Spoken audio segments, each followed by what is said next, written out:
সেমিফাইনালে যাওয়ার দৌড়ে ভারতের চেয়েও এবার কঠিন সমীকরণে পড়ে গেল পাকিস্তান। কথায় আছে নাচতে না জানলে উঠান বাঁকা। এই পাকিস্তান তারা অনেক কথা বলে, কিন্তু বাস্তবতা মাঠে যদি আমরা দেখি তাহলে সেক্ষেত্রে তাদের না আছে কোনো ধারাবাহিকতা এবং না আছে তাদের কোনো দিক থেকে স্ট্রংনেস। ব্যাটিং বোলিং সকল দিক থেকে তারা গতকাল মূলত ইংল্যান্ডের কাছে পাত্তাই পায়নি। কম্পিটিশন করেছে, কিন্তু বাস্তবতা হচ্ছে তারা জয়ের জন্য যে কম্পিটিশনটা দরকার ছিল সেটা তারা সেইভাবে কিন্তু গড়ে তুলতে পারেনি। আগেই সাউথ আফ্রিকার কাছে পরাজিত হয়ে এই সুপার 8-এর গ্রুপ শুরু করেছিল ভারত, এবং এর মাধ্যমে ভারতের সেমিফাইনালে যাওয়ার যে দৌড়, সে দৌড়ে এক প্রকার তারা পিছিয়ে পড়েছে। কিন্তু তার থেকেও জটিল সমীকরণে পড়ে গেল পাকিস্তান, তারা ইংল্যান্ডের কাছে এই ম্যাচটি 2 উইকেটে হারার কারণে।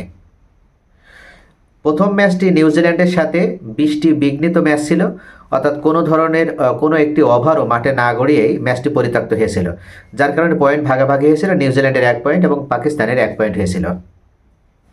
পরবর্তীতে ইংল্যান্ডের সাথে এই ম্যাচটিতে হারায় এখন পাকিস্তানের পয়েন্ট সেই একই আছে।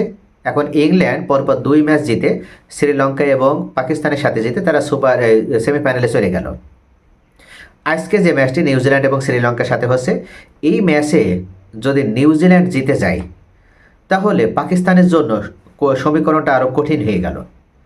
নেট রান রেট এই মুহূর্তে পাকিস্তানের -5, অর্থাৎ এখান থেকে তাদের রান রেট বাড়িয়ে যদি জয় ছিনিয়ে নিতে হয় তাহলে সেক্ষেত্রে আরও বড় ব্যবধানে জিততে হবে শ্রীলঙ্কার সাথে। অর্থাৎ শ্রীলঙ্কার সাথে যে ম্যাচটি রয়েছে সেখানে জিততেই হবে এবং রান রেট এগিয়ে নিতে হবে।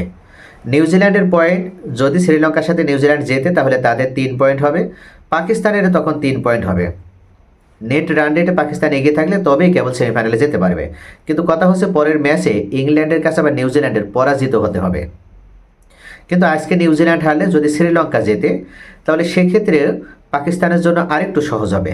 অর্থাৎ শ্রীলঙ্কা জিতে যদি পরে আবার শ্রীলঙ্কা আবার পাকিস্তানের সাথে যে হারে, তাহলে নিউজিল্যান্ড একটি ম্যাচও জিততে পারছে না, নিউজিল্যান্ড এমনিই বাদ পড়ে যাবে। আর শ্রীলঙ্কা আজকে জিতলেও যদি আবার তারা পাকিস্তানের কাছে হারে তাহলে শ্রীলঙ্কার পয়েন্ট হবে 2, পাকিস্তানের পয়েন্ট হবে 3।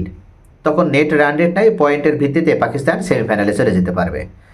এখন মূলত পাকিস্তানের সেমিফাইনালে যে যাত্রাটা, এটা সম্পূর্ণ ভাগ্যের উপরে নির্ভরশীল। তাদের নিজেদের হাতে বা নিজেদের যে ক্ষমতাটা সেটা ততটুকুই শ্রীলঙ্কার সাথে ম্যাচটা জেতা, কিন্তু বড় ব্যবধানে জিততে পারলে তাদের একটা কিন্তু ফ্যাসিলিটি থাকবে, অর্থাৎ একটা অ্যাডভান্টেজ থাকবে। কিন্তু ভারত সাউথ আফ্রিকার কাছে হারলেও তাদের এখনও সুযোগ রয়েছে।